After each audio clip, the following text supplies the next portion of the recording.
Welcome back, ladies and gentlemen, of the Grace and Grit podcast. We are your hosts, Aurora and Raymond. And we are coming with you guys for the dating experience episode. Modern dating. Modern dating. You were much more ecstatic than I was last episode for the intro. So it's good. I love it. I love it. I'm excited because the first topic we want to talk about. Before that, this is the Christmas episode. So I just want to Christmas. say Merry Christmas to everyone. Enjoy. Anyone who's single Pringle for New Year's, it's okay to be single. We love being single. Yeah, single's but great. Being in a relationship also has its sacrifices. And that's why we think it's important to talk about it, especially during this Christmas season. Exactly. As everyone's holiday dandy, going through motions. Just enjoy with the people you love. Don't be doing stupid things, you know? That's about it. We can start off with what you were saying before I rudely interrupted. The dating apps. So personally, I'm not on a dating app. I am not either, but I've had experience with social media dating or attempt with the first... like when guys go into our DMs, like that type of thing? Yeah, I mean, with the first situationship I told you about, the heartbreak one, that was off Instagram. Heartbreak Hotel, Abigail Barlow. Just heartbreak in general. It sucks for guys.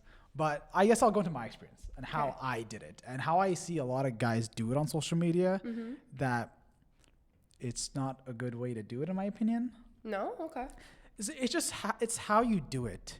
It's the same way of how you go up to a girl in person and ask her out on a date or compliment her or whatever it may be. No, I like to be asked in person. I don't really, 100%. out of everyone who's come into my DM so far, I don't think I've... So I'll explain how I did it and how I actually got to the date, because obviously that's the main thing. A girl sees a guy. It worked for you, which means you have a success rate. Yes, but obviously didn't lead to anything. But that's... the other point. Okay, step one, it's how you message the girl. Obviously, a girl doesn't want to see some stupid text from a random guy that may have a recommended following. Oh, this person I know and she knows, and you found her through like the recommended list of your friends on Instagram. I think it's better if the guy has more followers or less followers. I don't see. I've seen that a lot where people say, especially even for girls, where the higher the followers, like she's more. People say that she's more likely to be, I don't know what's right. An influencer? For this. No, you're not. Yeah, like. Actually? That's what people say. The more followers she has, the more chance, or the higher chance she is to be, quote unquote, a hoe. Oh, I never saw it like that. That's how social media sees it. The way I see it is that high following, like I use my social media as a business, right? It's a reflection of me. It's kind of like my digital journal, which I actually really like. So whenever I have a higher following, I feel that that's just sharing some of my successes and some of my achievements with people, some of my personal things. So I actually kind of like having a higher following. When people have a lower following, it says either one of two things in my mind. It either says I am not a social person, or don't prefer social media, which is both okay. Or there's like the creep aspect. Yeah, it's when they have a weird amount of no followers, where you're like at 10 followers, like really. But they could also just be starting out, which I get. It just depends. It depends. I mean, I have like my personal Instagram, I just have friends. Right. So if I don't they have really... I think it's like 300 to 500. It's kind of like an inner circle, close friends. Maybe they kept their account private for like 90% of their social media life. I have like 150. Well, there you go. And that's just from high school and friends now. And I mean, even then I first posted on Instagram when I went to Spain. So I didn't really... Espanol. But going back to the online dating part, the social media part. So I'll give my experience. I saw this girl on TikTok. I thought she was very attractive. And for me, obviously for guys, it's the physical attraction that you're like, oh, she's really hot or really beautiful. Let me message her. I waited a week. I gave it like 4 days. And I'm like, okay, let me get back to her TikTok in 4 days. And if I still feel the same way, I'll message her. Because it could just be, oh, you just saw that girl and you're like, okay, I just really like her. But I came back 4 days later. I'm like, I like the way she smiles. I like the way she laughs, jokes, whatever it may be. So I messaged her on Instagram. And again, what she does for work, she gets a lot of messages. So I was like, okay, I'll shoot this shot. If it doesn't happen, it doesn't matter. So my message was something along the lines of, hey, I saw you on TikTok. I thought you were really pretty. I'd like to take you out on a date if you're open to it. Or there was something a little bit more on that. But I would say that was the basis of the message, which even she applauded, saying, wow, that was a great way to start a message with someone you don't even know. I don't know her. I didn't have any mutuals with her, but she lived in the same city and whatever. Maybe she's same age as well. So it was pretty crazy. How did you know she was the same age? You just asked her, once we got to it, and then you didn't know beforehand. I didn't know beforehand, but I assume so. It's early 20s. Not on like this, like social media accounts of people's age. Yeah, they don't really post it. Well, like most times they post like 2003 or like 03 or 05 or whatever year they're from. But like we're adults, I don't think we do that. My age. Yeah. But it's that sense where she liked that a lot. She was like, wow, that's really nice message. And after that, we started talking, whatever it may be. It led to she gave me her number. And I used to make fun about this. Like, she gave me her address as well to pick her up for the date. And I'm like, you just gave a random guy your address. That's good. That's so true. Right? That's also the thing about social media is... But you didn't pick her up. No, I did. You did? On the first one? On the first one. No, you didn't, because she parked her car. No, she... Oh... With the flower that you talked about last episode. Yeah. Okay, so you're right. I actually forgot. So I picked her. She came to the second one is when I picked her up from her house. So when did she drop her at her address? This was like before even the first day. She planned for me to pick her up, but then she got busy that day. And I was like, I would always recommend not giving someone your address. If I was a girl, I wouldn't want to give a random guy my address. No, even for the first, second, and third date, I actually have a rule. No guy is able to even see the general vicinity of where I live until at the very minimum after the third date. Yeah, once you get close enough, you're like, okay, I can trust him. He's not a pedophile. But even then, it takes consistency. It takes a lot of time for me to understand that this is like a person that I can trust. I know because once I start trusting people, I will trust you to the ends of the earth. I have your back. But if you lie to me, it's over. There's no building that back. I know where she lives. It's okay. What are you implying? I made it through? I made it, no. But it was in that sense where I just made that joke. I'm like, you just gave a random guy your address to pick you up, which is, I can be a serial killer, 1 in 5. Right. 1 in 5. It's great. Like, I give off that sense of you can trust me, safety. But that's so crazy. That masculine flow, you know? Exactly, just right? And I was like, that's so crazy. And even when we went on the first date, I was like, I made that joke again. Where I'm like, I have your address. I can pull up. Like, I wouldn't pull up to someone's house. Follow you home. I could just follow you home. I can make sure you get through that door. Right? It's so and then drive crazy. Away. It's so insane that even she did that. Or just, like, she trusted me great. But she gave me her address. And I was like, wow. Did you guys like FaceTime before? Yeah, we FaceTime and messaged. Yeah. So when I got her. They shouldn't know that you were. At least she didn't know. Not catfishing. Well, yeah. I asked her, I'm like, this is pretty obvious. You would check the person's Instagram. Mm-hmm. If I didn't have any posts, that would be weird. Yeah. I think not having any posts on your social media is, if someone even texts me after that is a flag for me. Not necessarily a red flag, unless if I meet them in person and they're like, okay, this is my Instagram, I will directly tell them, okay, 1, you don't have any photos on this. I will forget that this is your account. Yeah. However, I'm going to send you a message so I know it's you and that we're okay and we're chill. No, but 100%. If you don't have any posts on your social media, don't text women. We're giving out some marketing advice for just people to grow, be better. It's for the 2 subscribers. Oh, really? We got 2. Oh, I didn't know that. Yeah. That was fast. I was surprised. Okay. So I got a notification. I was like, we're taking that out. No, we're leaving it all in. It's okay. But it was from there where I'm like, okay, I was always against social media dating, whether it's apps or just off Instagram. I like meeting in person. Me as well. But from there, I was like, okay, this was pretty good. It's pretty easy. This woman has such an impact on you. You've talked about her for the only 2 episodes. You have heard way more than the 2 episodes. It's crazy. But no, I mean, it's my only experience. I really wasn't. I told you, I really have. This may be your only experience, but one thing I really admire about you is that you know how to take a woman on a date despite the lack of experience. You know what I mean? Yeah. And I think that was because of your mother. I think the way that we were raised really tells us how I think it has a very big impact. It doesn't mean that we're forever cursed or whatever from our parents. We definitely have to own up to, yes, our parents raised us, but there's a point where you have to take responsibility for your who own actions. You are. Yeah. Exactly. So why don't you talk a little about how your mom... Yeah, so just going off that, she's a G. She's great. Yeah. I've never been technically in a relationship. I don't think high school counts or middle school because it was technically like 3 months. You started in middle school. Well, 3 months again. 3 months. What is 3 months in middle school? That's nothing, in my opinion, anyways. Yeah, I know you know, but I'm very open about it. So, but 3 months, I don't count that. So I've never been in a relationship. I've been on even before her. I was probably on.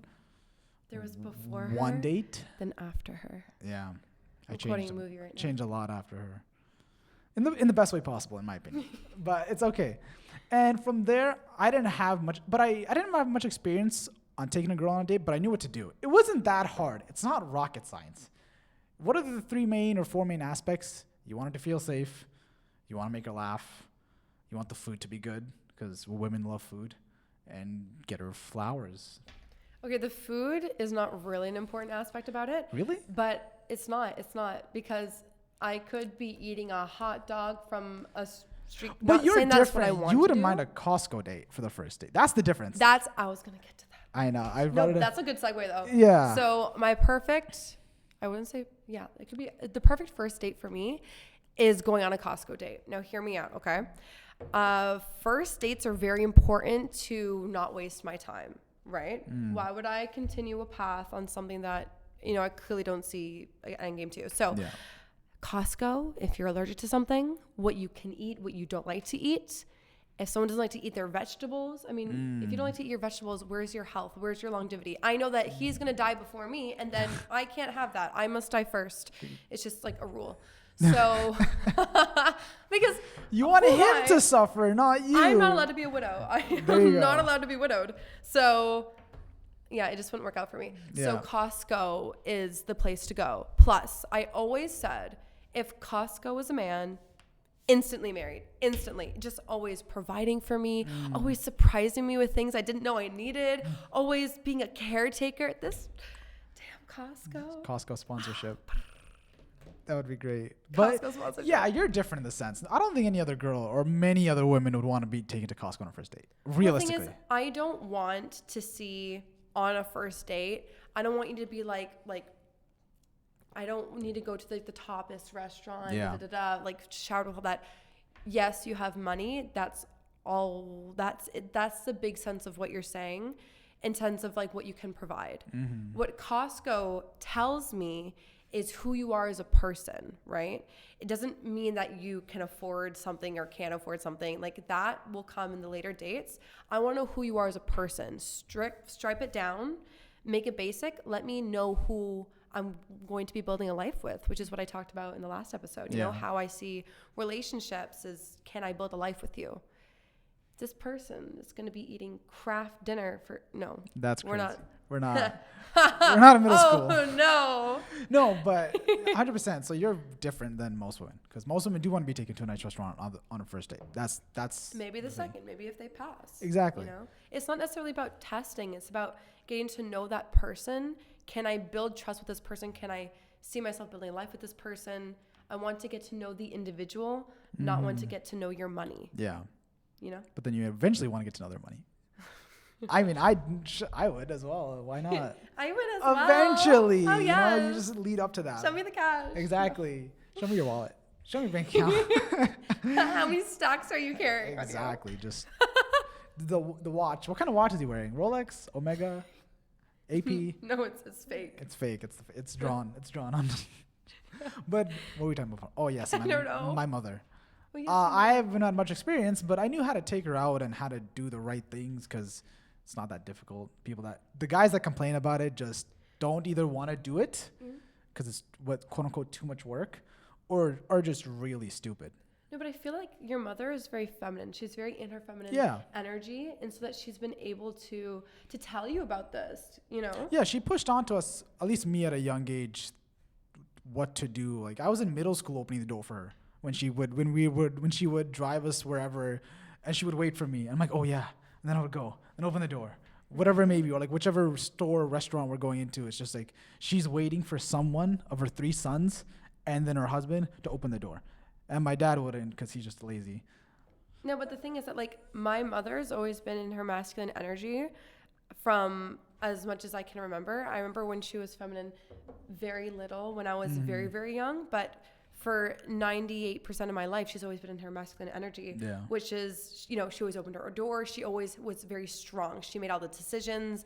Even my father would always say, you know, talk to your mom. This, you know, I would like my father to make decisions of his own, but I never saw love like that in my family. You know, I didn't wake up and see, you know, my mom like hugging my mom, right? My dad hugging my mom or you know, something.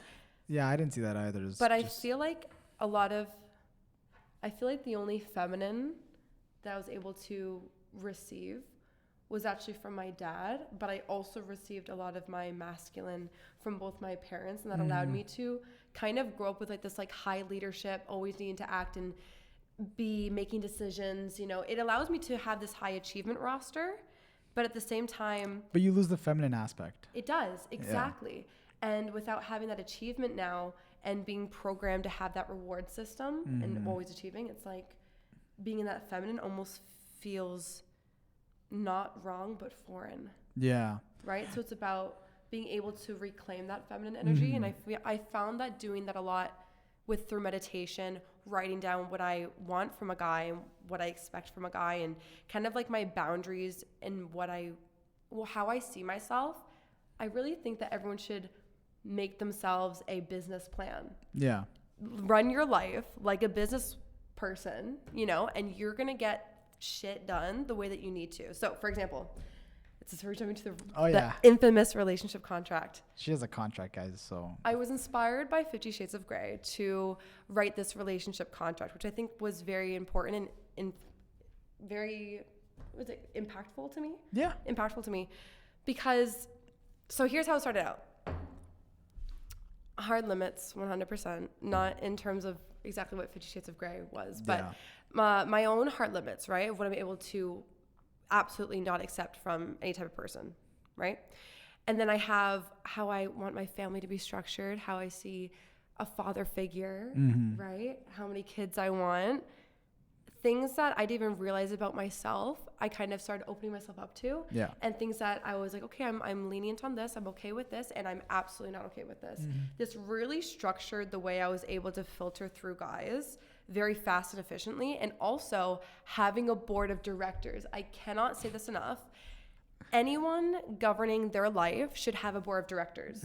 If you want to get anywhere in life, have a board of directors that you find competent and capable. Yeah. So Heba and a few others, I'm not going to list names because I can't have anyone knowing. And they go through your Instagram list like, oh, this person. I'm like, oh, they already know one person. They'll start paying them off. Yeah, like here, just for more information. Politics. But no, it was interesting when you told me about the contract, because in my head I was like, wow, she's crazy. And I'm like, organized and knowing. They can go hand in hand. But it was in that sense where I'm like, oh, that's interesting. And then you told me more about it, just a little bit off of why you have it. And I was like, okay, I can see that. I can see why you have that, because you know, in that sense of whole business, like business is a big part of who you are. So I can see like the reason you have that. I'm like, oh, that makes a lot of sense for her to have it. And also there's not a lot of, the percentage isn't really high for like good men out there as well. So you want to filter through fast. You want to filter through and be like, oh, this person. It's efficient. Yeah, she's very efficient, guys.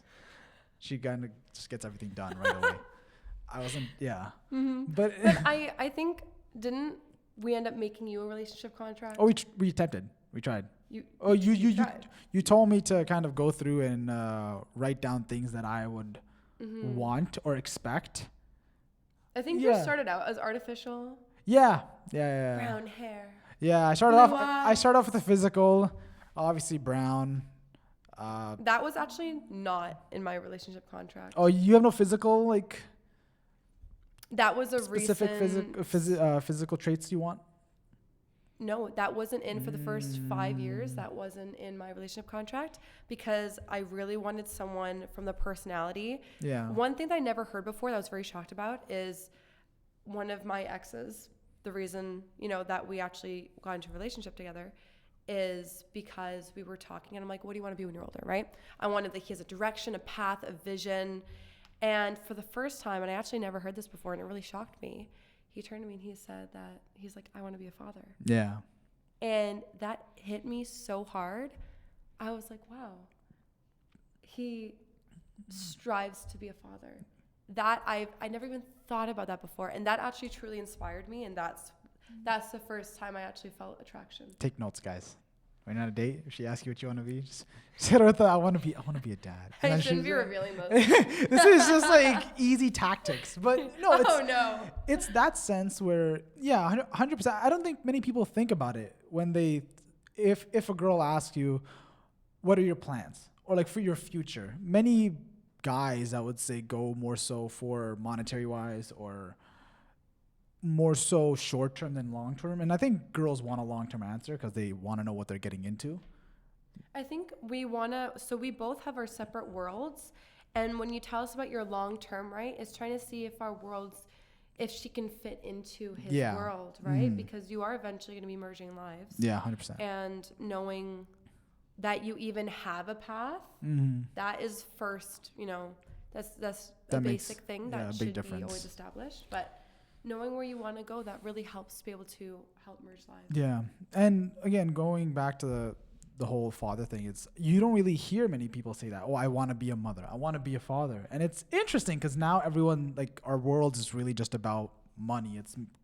That's what you're working towards, not working towards building a family. Did Tav tell you about our call yesterday? No, but we're not going to talk about it. No, he did. Didn't he? No, he didn't. He didn't? No. Okay, I'll tell you about it after. Okay. It's about mothers. Oh, interesting. It's a big thing. I'll tell you about it. Okay. We'll talk about it after. Not on this. It's too much information. But it was that sense where I'm like, I told you before, I want like 8 kids. I want an army. Go down 8 generations. They have 2 kids each. Boom. 16 grandkids. And then they have 2 each, 32.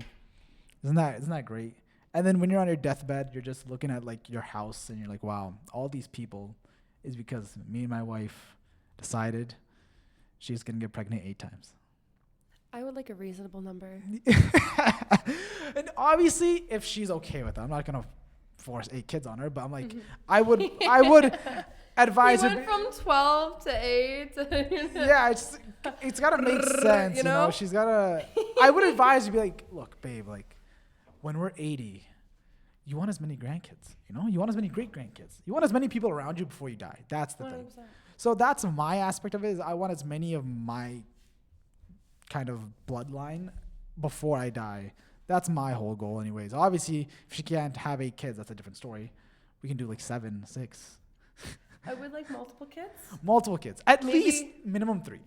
I think you want you want kids to have as many siblings as possible, because siblings are very important. Siblings are very important, and it's that sense where you want to make your children, each of them, their best friends. You want your siblings to be as close as possible, because that's really, when it comes down to it, that's who's there for you your whole life. Your parents pass on too early. That's another thing. I started making a heritage contract.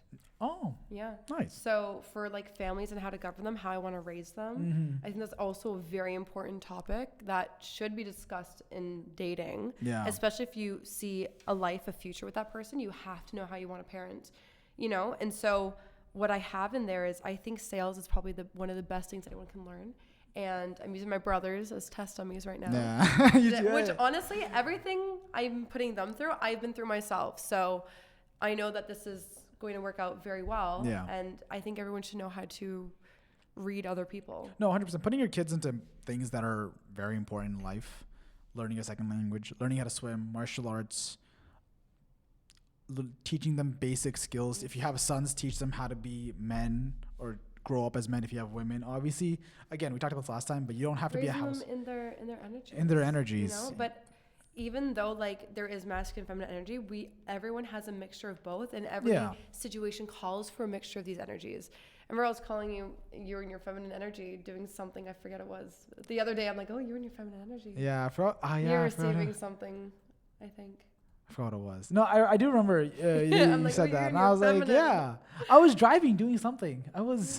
I was driving and I forgot. Maybe a girl just like rolled down her window and she went. Oh, I wish, but only if she's brown. Yeah. But it was in that sense where you want to teach your kids to be in their energies. And obviously nowadays with how, I guess, our society is, it's looked down upon. Been exposed to. Yeah, it's looked down upon because you have many different, I'm trying to be as censored as possible without saying anything offensive, but it's in the general North American market. Yes, when it comes to people and their identity, it's become very distorted in the sense of it's looked down upon to be a man, and it's looked down upon to be feminine and masculine. Yeah, with all that. They see as toxic. It's just actually, I think that's really good to go into because, okay, let's use business as an example. Yeah. Masculinity in business is good, but you also have to have empathy to be able to listen to people, right? Empathy is a feminine energy, so it's a mixture of both. But having too much masculinity becomes toxic and overworks people and will lead to burnout. Having too much femininity will make you seen as overlooked. People won't respect you in that way because masculinity is associated with masculine energy desires respect. Yeah. Feminine energy desires that emotional connection, that intuition, right, which is from emotional connection. Yeah. So having that balance, that blend between the both is important, and polarizing yourself within just a direct energy is also going to lead to harmful consequences depending on the situation called for. But if you're going into boxing, you want to be a killer. Yeah. You need to survive. It's either he knocks you out or you knock him out. So then you got to be as masculine as possible. Maybe don't hit your feminine. Yeah. Unless you're trying to listen to a social cues, it's which arm's he gonna go for? But it's that sense of I want to raise my kids, if I have my sons, as masculine and my daughters as feminine. Again, that doesn't mean they can't be business leaders or whatever. It's just they are feminine. And then you have the mixture of both. And I'm assuming for you, it's the same way. But we already talked about this off the podcast before. And it's that sense of we're losing that in the world, especially a lot in the West. That integration. Oh, right. Like female independence. Yeah. And then male. Was respect, authority? I think it was. Or was it loneliness? Loneliness. Yeah. No, it was loneliness. No, I do think men are. We'll talk about male loneliness right now. Yeah, I think that's really important because I feel like we're both creating loneliness just in different ways. Like females are going more independent and males are going more loneliness. But I think that's because they're polarizing themselves to an energy, saying that females, in this sense, I feel like females are taking over a masculine energy and not balancing it with their feminine energy, which is making themselves seem as highly independent. When in all actuality, women, or at least I, desire emotional connection. I think that's really important to have. And no matter what situation you're with, if you're in business, you need to be able to talk to other people, do outreach, to be able to actually connect partnerships, right? Yeah. And being able to establish that requires feminine energy to listen, to be able to see other people's needs, to be able to address these, and then the masculine energy to be able to make that decision to efficiently solve them, right? Solve these problems, create that partnership, make that decision to do that, right? And so by making just polarizing females in their masculine energy is creating a hyper independence, which is almost seeing masculine and very masculine men and very masculine females as polar opposites, when in all actuality we learn to blend together, to listen and respect each other instead of calling each other names and being mean to each other. Exactly. It's all about listening and just be kind, just be kind. That's all it is. And like the whole male, I actually went into this online about the male loneliness you did epidemic. I was just kind of going through it. It was a couple weeks ago. It just popped up on my TikTok and I just went down the rabbit hole. But it was in the sense of there really is an issue with lonely men, because those lonely men are the most dangerous men in terms of they're so I don't want to get into it. There's that example. I'm actually generally interested. Yeah, so there's a certain example, but I'm not going to give that example because I don't think it's right for... You saw on TikTok and so I had to do my own research. But it was... the male loneliness epidemic in terms of men that are just like they don't have any connections with anyone. So in terms of they don't have any friends, they don't obviously can't talk to women because they're too shy, and they probably physically don't look that good. It's when the man, like the male itself, is just zero in every category. Where physically, let's say they're overweight. Emotionally, they don't know how to talk to women. Mentally, they're not smart, or they work like, they don't have that sense of idea. And then they also don't make enough money. Men that stay in their house and play video games all day and like realistically just jerk off all day and just do all these things where they don't they're just alone. They're just lonely. Sure, they have friends that they play video games with, but it's the loneliness, like the internal loneliness where there's men that are like 35 still playing video games and working a certain job, which by 35 you shouldn't be working. Mm-hmm. And it's that sense where you really got to understand as a man to make the change, like changing your life. It just depends how early on. For me, it was at 21, which is great. That was really early. I wasn't lonely, but just making a huge 180 shift in my whole life. So how do you suggest that people change their lives without, legit breaking their back? Yeah. How does one take that step? It really is just about if you want it bad enough. It's a mental challenge. Yes. It's like running. There's nothing else. It's just a mental challenge. Let's go through each category. You have physical, emotional, mental, and then monetary. Let's say you go through those four. Physical, okay, you're overweight. The mental challenge is your subconscious is to keep you safe and to keep you grounded. So what does it do? You're fat, so you like to eat McDonald's. It's going to tell you it's okay to eat McDonald's. And then you don't The easiest way to start on that account is by doing two things. Any junk food that you're eating, just stop buying it. In terms of like when you go to the grocery store, don't go when you're hungry. Don't, eat healthy in terms of like chicken. You have this really strict regimen in your food, which we can get to in a second. And the second would be to, when you want to start working out, it's like you set a timer every single day, stay consistent. Go, as soon as the timer hits, go 3, 2, 1, get up and just go. Just start. Yeah. Even if you start for just 10 minutes. 10 minutes is all it takes. And then if you really don't want to after 10 minutes, fine. Sit back down. At least you started. That's a good way to start for that. Now talk about your food. Yeah, but that's the issue in terms of physical sense is your subconscious wants to keep you safe and keep you comfortable. That's the thing. Your subconscious, I think I gave you this analogy. It's your subconscious is a marble cube.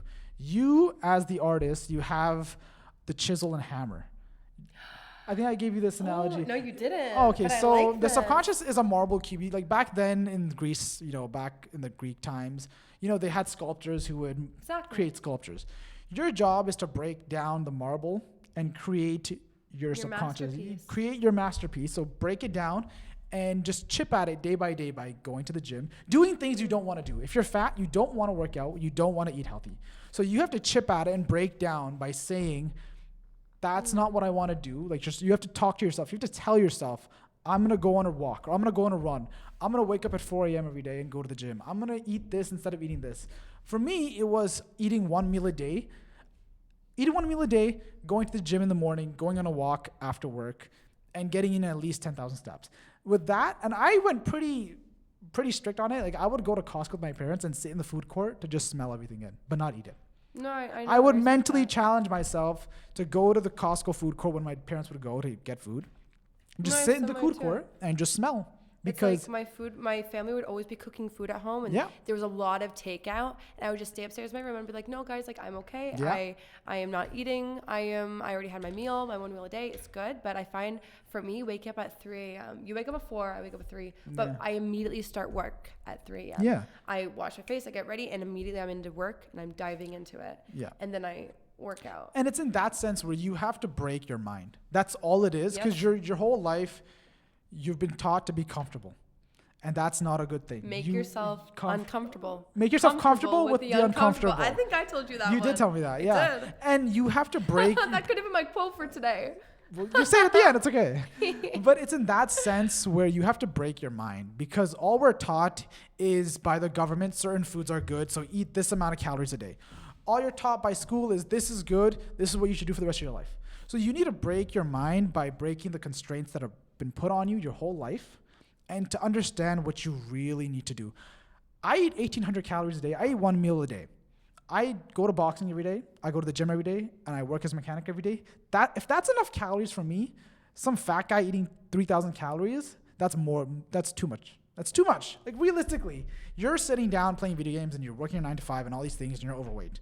And you think 3,000 calories isn't enough. I think people are using it as a coping mechanism. It is a coping mechanism. Safe. 100%. And I think that's the hardest thing to separate from food, especially when you are in the same environment. So let's talk about, what was one of the other one? The monetary.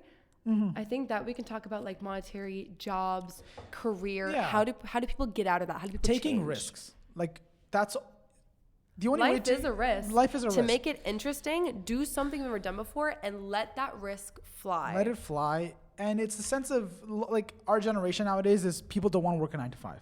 Like, that's a really big thing nowadays, is they want to start their own business. Right. But people don't want to take the risk to start a business because they don't want, either they don't want to fail, or either they don't want to put that much effort into it. It goes two ways. People don't like failure. People don't want to fail because, one, either it pushes them down even more where it's like, oh, I failed. I can't do anything else. So then they're still just at their same 9 to 5 job. Actually, you know what? I always find that to be very general. Whenever I see that online, people don't like to fail. I think it's even more deeper than that. I think whatever your individualistic core values are, there is something that is pulling you that you should do that your core values are intrinsically opposed to. Mm-hmm. So, for example, I could go out on the street and start like selling gum and start like doing this, but I'd be on my own because who else am I going to find to do that, know? To just go on the street and just, start selling gum and see how much I can make in a day, right? And I think what would be distracting me from doing that is core value. I don't want to be alone like that. Yeah. I want to have that emotional support. Well, there you go. Mm-hmm. If I just have one person just beside me, just standing, not doing anything, if that one person, it could just be you. You could just be sitting there as a ghost, okay? Hey guys. And then I'll just be out there because I feel that energy. Yeah. I feel connected. It pushes you. Honestly, it makes me feel a little bit safer. Even if you're not doing anything and you're not even there if someone comes at me, whatever, if you're just standing there. You not got doing this, anything, Aurora. You don't have to do that. I'll be here. I'll be here just watching. It helps me give this almost like safeguard protection. Actually, that's another thing. It's like when I had a roommate, I really recognized that I like having just one person in the same home because I don't want to be alone. I don't want to not talk to anyone the entire day, especially if I'm working from home, especially if I'm doing something, as sort of like my puppy. I love my puppy, but it comes weird if you're having full-on adult conversation with your puppy like that sometimes. So it's like ChatGPT. It's your best friend. Oh, right. Put that guy on speaker. Exactly. ChatGPT, tell me. So having just like that human body, that physical connection, and I feel like that's also really lost nowadays. And that's why people are going to online dating, they're going to all these dating apps, is because they want to find a connection, but people are just not outside anymore. Yeah. In North America. Or at least in this cold desert. Well, for winter times, it's understandable. But in the sense of people don't put themselves out there because, again, it leads to not shame, but people don't want to go out there because they don't like who they are right now as the person, whether it's in the physical.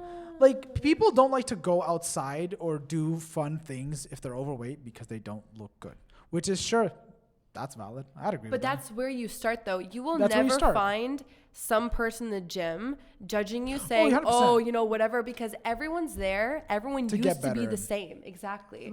So put yourself out there. That I agree with. I might say a lot of shit against fat people. I was fat once, but the gym is the safest place to go and ask for help because everyone's going to help you.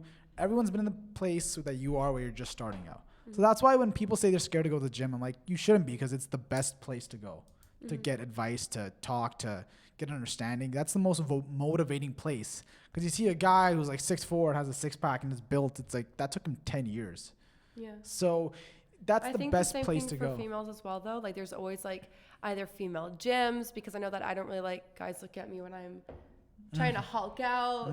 Like if I'm doing a workout, I'm not half-assing anything. I am going for the workout. She's gonna come out with an 8-pack, it's going to be fantastic. She's going to be drenched in sweat. That's how I know it was very effective. You know, you don't have to take a lot of time to do that. You can just like hit Pilates. Yeah. It's fantastic. But for the females out there, there are female gyms. I know there's Sweat and Tonic just down the road for me. So Yeah, Sweat and Tonic's good. I love Sweat and Tonic. I've heard about it. I'm like, wow, really it's interesting. Yeah.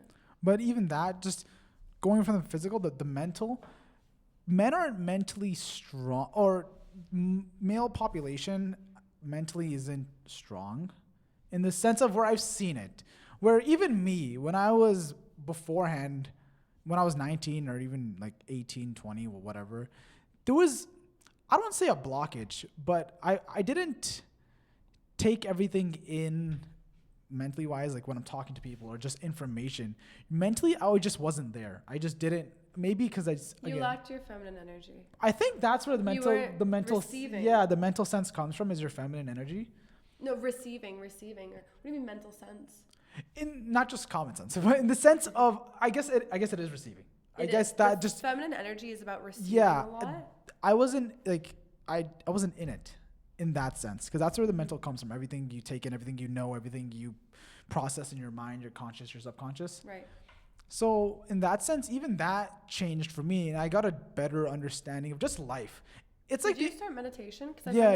Meditating puts you back into that feminine energy where you're able to literally receive yourself. You're able to become more aware of how your body works, your muscles, especially if you do like those guided meditations on like YouTube. Those are even very effective. You start from your toes, you start to feel your toes, you wake up each individual muscle, and you're also able to reawaken your mind. I feel like meditation helps you get into your feminine energy, working out, making decisions every day, having that desire and that burn to follow a distinct direction and taking risks is more of a masculine energy. And you have to blend both. So more in like your career path and monetary, because we're on that line, that environment. In that environment. Get outside your house. I know you have a big I'm big on that. It's just getting out of your fucking house, because your environment, the two most important things are your mental strength and your environment. Those things affect you. Those are the two only things that you can control if you really push towards it. So this is where it comes from, where people always, again, going back to the business, what if it fails? What if it succeeds? People always go to the negative automatically. And I'm like, bro, you have to train yourself to be obnoxiously positive. I love being called optimistic. I know people tend to say it in a negative way. Oh, you're too optimistic. That is not a good outlook that I want for my life. 100%. I want positive energy because I can see bigger visions, bigger things, and I don't want to be held down by people who can't dream big, who can't see big. If you can't see what I'm seeing, I don't want to continue. Like, the universe rewards people that put in the work. And it's the people that are optimistic and that go at it again and again after failing 10 times, that keep doing it no matter what until they succeed, that gets rewarded. And it's, again, that sense of just not even talking, let's say just the mental, we already talked about physical, emotional as well. It's the universe will not reward you if you don't, one, learn, and if you, two, don't put in the work. And that, for me, again, played a big role. Those are two very important points, actually, because I feel like school teaches you theoreticals, while application is the most important. School's bullshit. I have a very big dislike. That's a very hot take. I know. In some sense, okay, learning your ABCs. Doctors are important. 100%. Lawyers are important. Engineering. Sure, going in the specific avenue, 100%. But I'd say the main things they teach in high school or even middle school, I'd to say to some sense is kind of bullshit. Well, they are teaching to the skill level of everyone else. Yeah, 100%. There are skill sets that I believe that should be included into the curriculums, just in general. I think what they teach is the issue for me. I think if you look at what private schools or what's that school called? Starts with the C. Catholic schools? No. It's like a different like school system. Anyways, the difference is, let's just say public and private. Yeah. Yes. The drastic change when you actually look at the curriculums. Okay, have you ever seen, what's it called, Prince? Like Fresh Prince of Bel-Air? No, it's the other one. Just came out on Netflix. Prince. You know, everyone's in like those uniforms. It's Oh, very the preppy. the Ivy schools, Ivy League.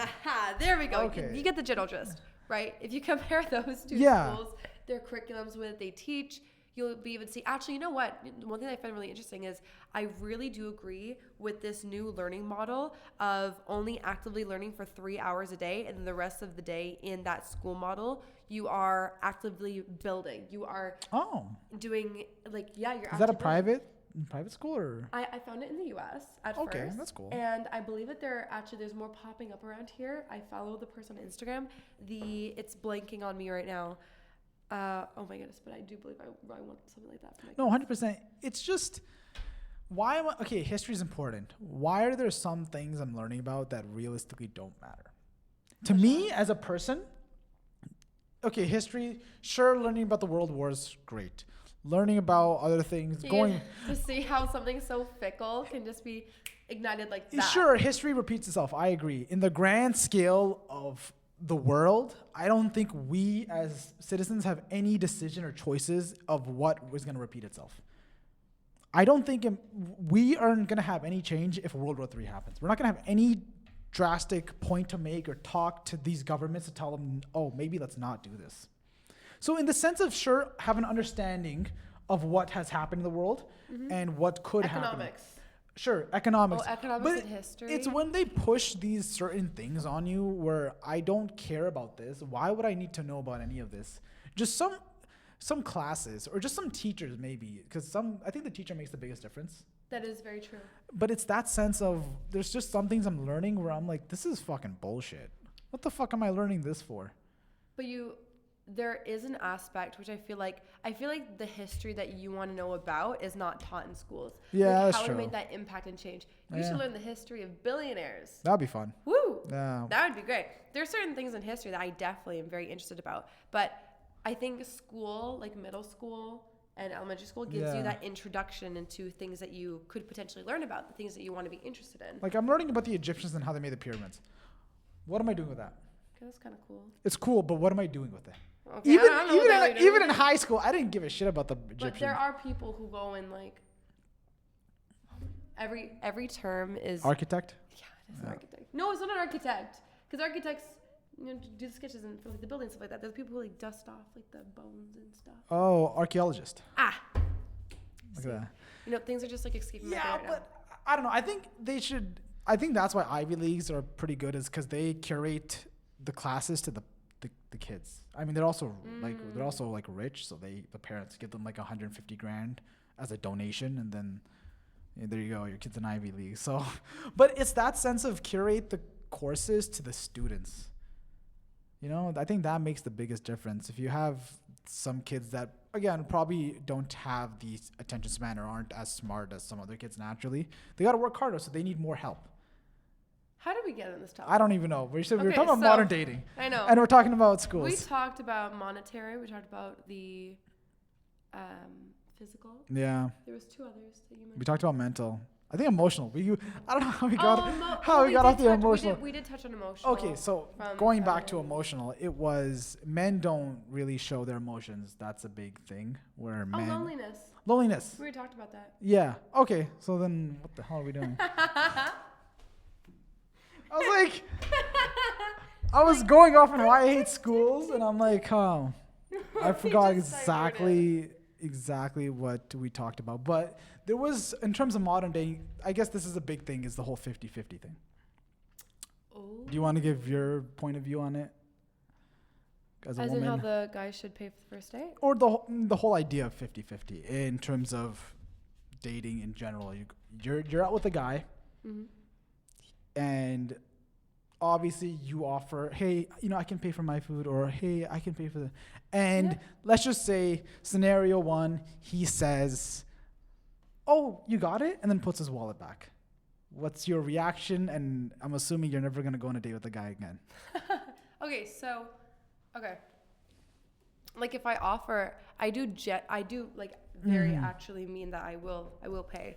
Like it is of no consequence to me. Yeah. Right? And if the guy doesn't want to pay, that's fine. That's just showing that either in my kind of view, if he's like, oh, okay, like that's fine. Either we're not going to go on another date because I feel in his mind either it wasn't worth that value, spending time together. Either he doesn't see us on the same level, something like that might be different, but the 50-50 is not there. Yeah. Right? Because if he didn't even suggest to pay for his own side, then that's just a difference in value right there. So that would be why a second date wouldn't be pursued, right? But I would always offer to pay. Yeah. I have the means to. Why wouldn't I, right? And I feel like if he says, you know, like, no, like, it's okay, I got it, that's telling me that, one, that he respects the time that not only it took to get ready to be glammed not up. Just to get ready for this particular date, but it takes years for women to really build themselves, right? And to be the woman they are today, have that mentality. Same thing for guys. You know, it takes years for them to build not only that monetary value, that path where they want to go, but the monetary value is the result of that path and them chasing where they currently are. And so with the masculine energy of them achieving monetary value from the path that they decided to decisively take, they should be able to spend that monetary reward, that achievement, on a woman, which that woman then reflects the male achievement. Do you understand that? I get it. So if the guy doesn't want to pay, that is just indicating to me that this value he doesn't see the value. Misaligned. Okay. Either he doesn't see the value, there's misalignment, because I also understand if you're on different pedestals and you don't feel matched up together on either way. So I feel like that also comes into play when on a first date. That's just for that. But also in dating, things are never going to be 50-50. I think that's a very big lie. I feel that there are days where I'm going to be 80, he's going to be 20. There are days where he's going to be 90 and I'm going to be 10. There are days where it's always going to be give and take, and that's where it comes the balance and the fluidity between masculine and feminine, and that's where you have to really know yourself. You have to be able to work consistently on the relationship that you're building, that you're curating, if you want to have and build this life together. And that's where 50-50 is a lie. Yeah. Right? Yeah. Because it's about building. It's about building it, but just, you know, the whole first date example thing, like you go on a date and then the guy's like 50-50. Just speaking as a guy, you should pay for the date. It's not even about, oh, the woman doesn't have enough money or whatever. Maybe like she probably does. Most women nowadays, I think, pretty sure, I don't know what the statistics are, but I've seen more successful women our generation than more successful men in our generation. Do you think that's because of the energies? I think because we also shouldn't polarize. Like what you've seen.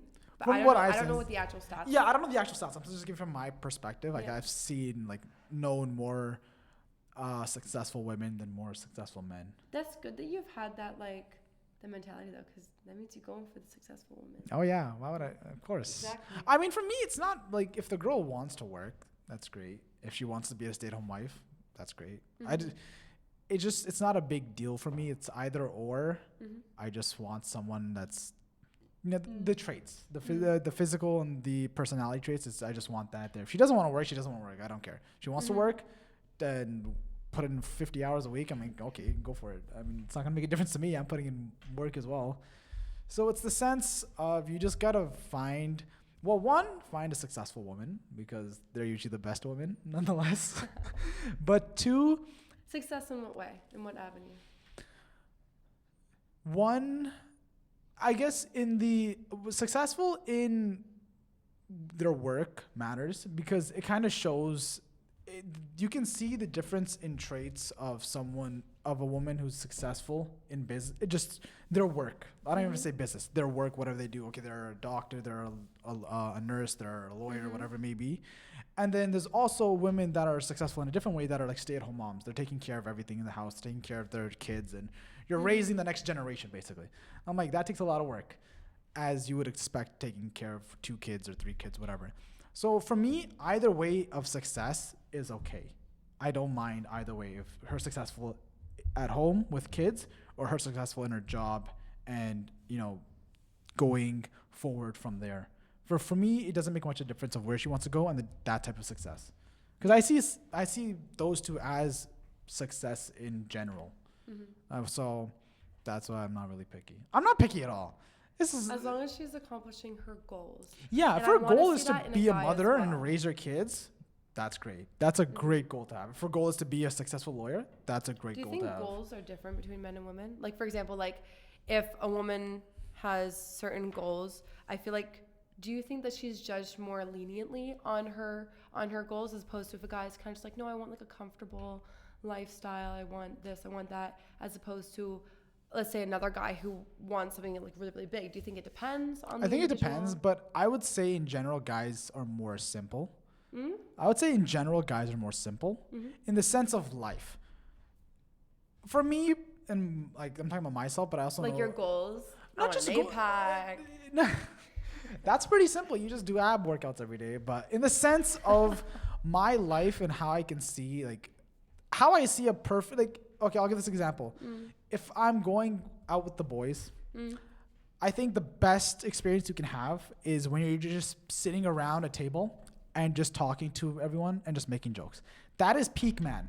You're out with your best friends, 4 or 5 boys, whatever, your group, and you're just making jokes. You can do that while you're rich, and you can do that while everyone's broke. And it's the same thing, because those are your boys from when you first started to now. Humor is a really good sign of intelligence. Humor is great. Especially for women, because humor means that you're able to balance being relaxed and confident with yourself. And, well, being very intellectual to make her laugh. That's the easy part. Making her laugh is the easy part. Yeah. It's what you do after that.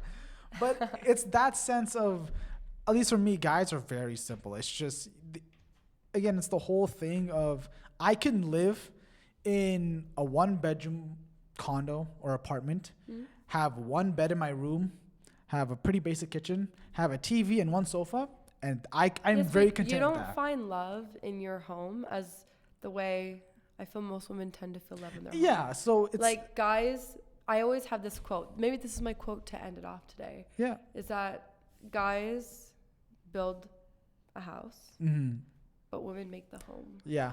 That's actually really great for relationships. I think that's a really good way to. That's my quote for today. There you go.